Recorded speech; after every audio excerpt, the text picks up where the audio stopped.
کو سنانے جا رہے ہیں ایک ایسے صحابی کی داستان جسے سن کر آپ کو مسلمان ہونے پر فخر ہوگا۔ یہ داستان ہے سوار آف اللہ کی تلوار، اور جسے سیف اللہ بھی کہا جاتا ہے۔ یہ داستان ہے ہمارے اسلامی تاریخ کے ایک بہادر طاقتور صحابی کی جس کا نام ہے خالد بن ولید۔ ویڈیو کو شروع کرنے سے پہلے آپ سے گزارش ہے کہ ویڈیو کو مکمل دیکھیے۔ نو دی مسٹریز کی ویڈیو میں آپ کا پھر سے ایک بار خوش آمدید۔ قبول اسلام سے پہلے حضرت خالد بن ولید اسلام کے سخت مخالف تھے۔ آپ اسلام اور مسلمانوں کو نقصان پہنچانے کی ہر ممکن کوشش کرتے اور میدان جنگ میں مسلمانوں کے خلاف پیش رہتے تھے۔ جنگ عہد میں فتح یاب مسلمانوں کو شدید نقصان پہنچانے والے خالد بن ولید ہی تھے۔ ذہانت، حاضر دماغی، حالات کا تجزیہ کرنے اور جنگی حکمت عملی میں آپ کو کمال حاصل تھا۔ اسی ذہانت، معاملہ فہمی اور جنگی سوجھ بوجھ نے حضرت خالد کو کچھ عرصے سے عجیب ذہنی کشمکش میں مبتلا کر رکھا تھا۔ یہ 628 عیسوی کا موسم بہار تھا۔ پودوں پر کلیاں پھول بن کر کھل رہی تھی، بازاروں میں رونق بڑھ رہی تھی۔ حج کا زمانہ قریب آ رہا تھا، اس لیے عارضی دکانوں اور ٹھیلوں نے شہر میں چہل پہل بڑھا دی تھی۔ لیکن عجیب بات تھی کہ اس بار بنی مخزوم کا شہزادہ خالد کچھ اداس اور کھویا تھا۔ وہ شہر میں منعقد ہونے والے جسمانی اور جنگی کھیل تماشوں کے مقابلوں سے بالکل لا تعلق تھا جن میں وہ ہمیشہ بڑھ چڑھ کر حصہ لیتا تھا۔ اس کی سوچ کا محور اسلام کے ہر روز بڑھتی ہوئی طاقت تھی۔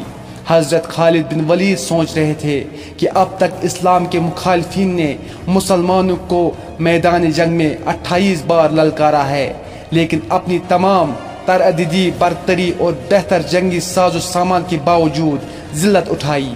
کبھی آپ کے ذہن میں جنگ بدر کا نقشہ پھرنے لگتا جب معمول ہتھیاروں سے لیس 313 مسلمانوں نے ابو جہل کے لشکر کو شکست فاش سے ہمکنار کیا تھا۔ کبھی جنگ عہد میں مسلمانوں کی ثابت قدمی اور جانی ساری آپ کی آنکھوں میں پھرنے لگتی تو کبھی حضرت خالد چشم تصور سے مکہ کے ناقابل شکست پہلوان اذکار کو رسول اللہ صلی اللہ علیہ وسلم کے ہاتھوں خاک چاٹتے ہوئے دیکھتے۔ آپ کا ذہن اور تجربہ بے سر و سامان مسلمانوں کی ان عظیم فتوحات کو سمجھنے سے قاصر تھا۔ کبھی کبھی آپ سوچتے کہ کیا مسلمانوں کے ساتھ کوئی غیبی طاقت ہے؟ کیا محمد صلی اللہ علیہ وسلم واقعی اللہ کے رسول ہیں؟ اسی کشمکش میں کئی ماہ گزر گئے۔ صلح حدیبہ کو 1 برس بیت چکا تھا۔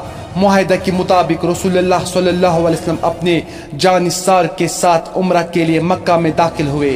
حضرت خالد بن ولید الجھے ذہن کے ساتھ مکہ سے نکل گئے تاکہ وہ شہر میں مسلمانوں کے داخلے کا منظر نہ دیکھے۔ مکہ میں 3 روز قیام کے دوران نبی کریم صلی اللہ علیہ وسلم نے خالد بن ولید کے بھائی ولید سے فرمایا، افسوس خالد میرے پاس نہیں آیا، اگر وہ آتا تو ہم اس کا خیر مقدم کرتے۔ خالد جیسے شخص کو اسلام سے دور نہیں رہنا چاہیے۔ ایک دوسری روایت کے مطابق رسول اللہ صلی اللہ علیہ وسلم نے خالد بن ولید کے قبول اسلام کے لیے دعا فرمائی تھی۔ حضرت ولید نے اپنے بھائی کو بہت ڈھونڈا لیکن ان کا کچھ پتہ نہ چلا۔ آخر ولید نے اپنے بھائی کے نام ایک خط لکھ کر ایک شناسا کے حوالے کیا اور درخواست کی جب خالد آئے تو خط ان کو پہنچا دیجیے۔ دوسری طرف خالد بن ولید کے دل کی کیا حالت تھی اور بھائی کے خط نے کیا کمال دکھایا، اس حوالے سے خود حضرت خالد بن ولید فرماتے ہیں، میں اکثر سوچا کرتا تھا کہ مجھے پیغمبر اسلام صلی اللہ علیہ وسلم کے خلاف ہر جنگ اور ہر محاذ پر ناکامی کیوں ہوتی ہے۔ پھر آہستہ آہستہ میرے دل میں یہ خیال تقویت پکڑتا چلا گیا کہ کوئی غیبی طاقت میرے دل میں محمد صلی اللہ علیہ وسلم کے لیے جگہ بنا رہی ہے۔ پیغمبر اسلام جب عمرہ کے لیے مکہ میں تشریف لائے تو میں وہاں سے نکل چکا تھا، جس پر میرے بھائی نے مجھے خط لکھا جس میں تحریر تھا، مجھے تعجب ہے کہ تم اسلام سے اس قدر نفرت کرتے ہو، حالانکہ تمہارے جیسے عقل مند آدمی کبھی اسلام سے دور نہیں رہ سکتا۔ میرے بھائی، گمراہی کے اندھیروں سے نکل کر حق کی روشنی میں چلے آؤ۔ بھائی کا خط پڑھ کر میرے دل کی حالت بدل گئی اور میں رسول اللہ صلی اللہ علیہ وسلم کے حضور میں حاضر ہو کر اسلام قبول کرنے کو بے تاب ہو گیا۔ حضرت خالد بن ولید کے دل کو کسی پل چین نہیں تھا۔ آپ نے مکہ کے کئی با اثر افراد کو حال دل سنایا، لیکن کسی نے قبول اسلام کے حوالے سے آپ کی حوصلہ افزائی نہیں کی۔ پھر آپ نے دل کا حال حضرت عثمان بن طلحہ کو سنایا، وہ قبول اسلام کے لیے آپ کا ساتھ دینے پر راضی ہو گئے۔ یوں حضرت خالد اور حضرت عثمان حضور کریم صلی اللہ علیہ وسلم کی خدمت میں حاضر ہونے کے لیے مکہ سے مدینہ روانہ ہو گئے۔ راستے میں حدہ کے مقام پر ان حضرات کی ملاقات حضرت عمر بن عاص سے ہوئی جو حبشہ سے آ رہے تھے۔ انہوں نے حضرت خالد بن ولید سے پوچھا، ابو سلیمان کہاں کا ارادہ ہے؟ حضرت خالد نے بتایا کہ وہ قبول اسلام کے ارادے سے مدینہ جا رہے ہیں۔ حضرت عمر بن عاص نے بتایا کہ وہ بھی یہی ارادہ رکھتے ہیں۔ 31 مئی 628 عیسوی کا دن اسلامی تاریخ میں بے حد اہمیت رکھتا ہے۔ اس دن اسلام کے دو عظیم جرنیل خالد بن ولید اور عمر بن عاص عثمان بن طلحہ کے ساتھ مدینہ منورہ میں داخل ہوئے۔ سب سے آگے حضرت خالد بن ولید کے پیچھے عمر بن عاص اور ان کے بعد عثمان بن طلحہ تھے۔ حضور کریم صلی اللہ علیہ وسلم نے انہیں دور سے آتے ہوئے دیکھا تو تبسم فرمایا اور اس وقت تک مسکراتے رہے جب تک کہ تینوں حضرات آپ صلی اللہ علیہ وسلم کے پاس نہیں پہنچ گئے۔ انہوں نے آ کر خدمت اقدس میں سلام عرض کیا اور کلمہ پڑھ کر مسلمان ہو گئے۔ صلاح حدیبہ کے بعد رسول اللہ صلی اللہ علیہ وسلم نے دعوت و تبلیغ کا دائرہ عرب کے دور دراز علاقوں اور دیگر ممالک تک بڑھانے کا فیصلہ کیا۔ چنانچہ رسول کریم صلی اللہ علیہ وسلم نے کئی صحابہ کرام کو اسلام کے دعوت نامے دے کر غیر مسلم عرب رئیسوں اور پڑوسی بادشاہوں کی طرف روانہ کیا۔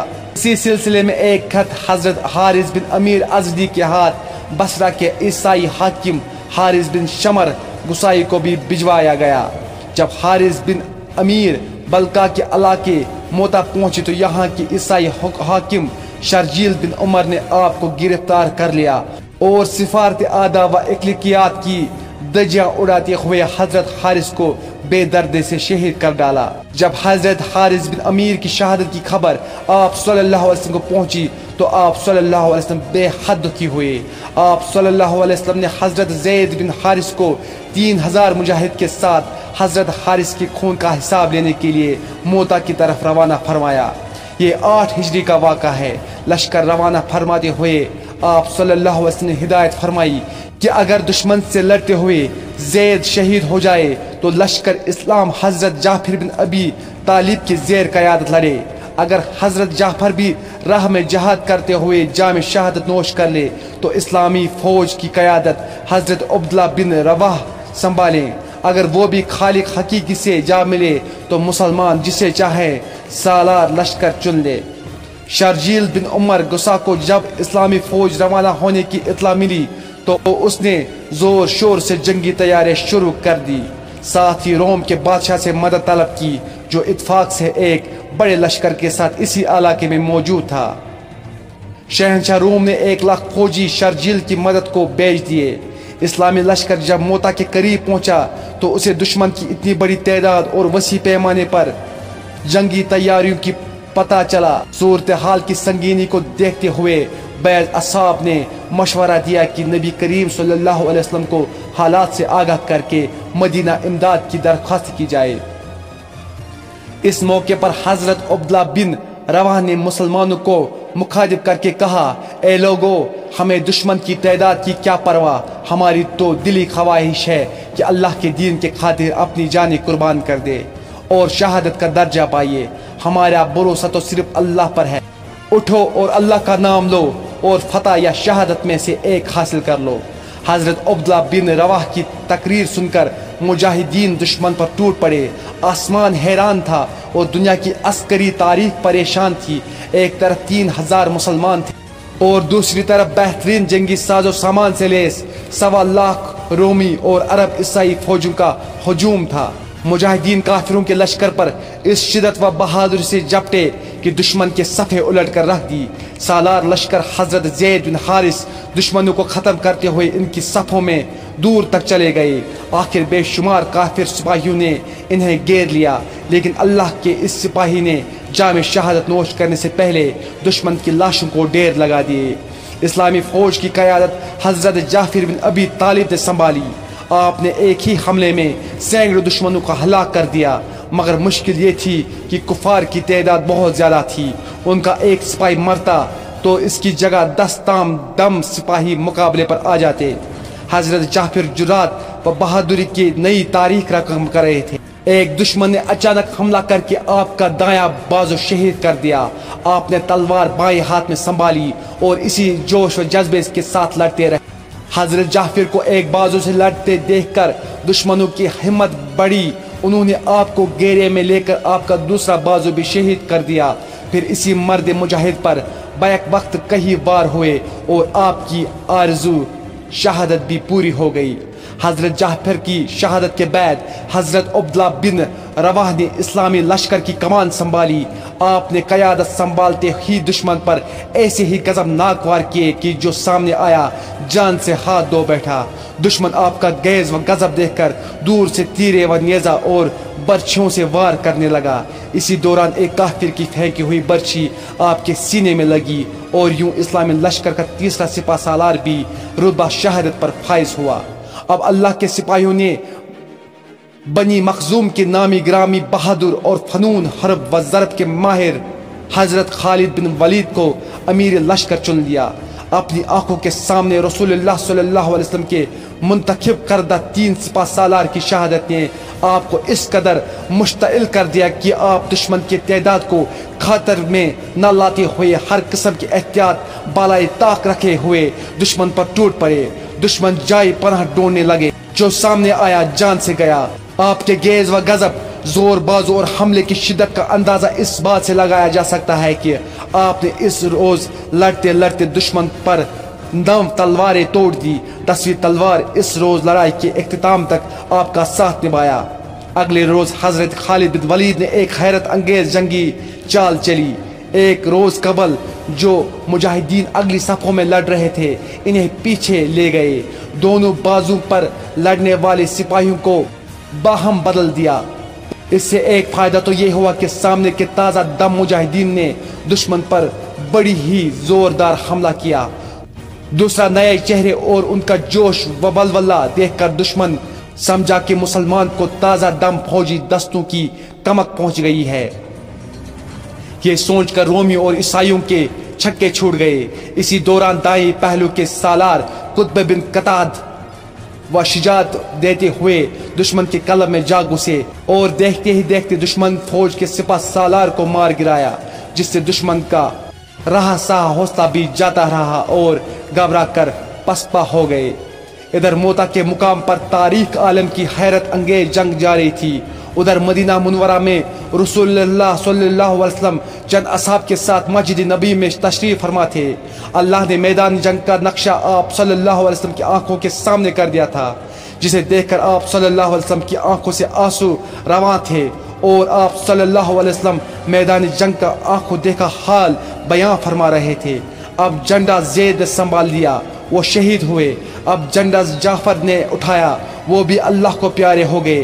اب جھنڈا عبداللہ بن رواحہ نے تھاما اور انہوں نے بھی جان راہ اللہ میں قربان کر دی۔ آپ صلی اللہ علیہ وسلم ایک لمحے کو رکے اور پھر فرمایا، اب جھنڈا اٹھایا اللہ کی تلواروں میں سے ایک تلوار، اور اس کو فتح حاصل ہوئی۔ اس کے بعد آپ صلی اللہ علیہ وسلم نے اپنے ہاتھ دعا کے لیے اٹھا دیے اور اللہ کے حضور یوں دعا گو ہوئے، اے اللہ، خالد تیری تلوار ہے، اسے ہمیشہ فاتح رکھنا۔ یہی وہ معرکہ حق و باطل تھا جس میں حضرت خالد نے اپنی بے مثال شجاعت، حیران کن جنگی حکمت عملی اور قیامت خیز تلوار بازی کے باعث رسول اللہ صلی اللہ علیہ وسلم سے سیف اللہ کا لقب پایا۔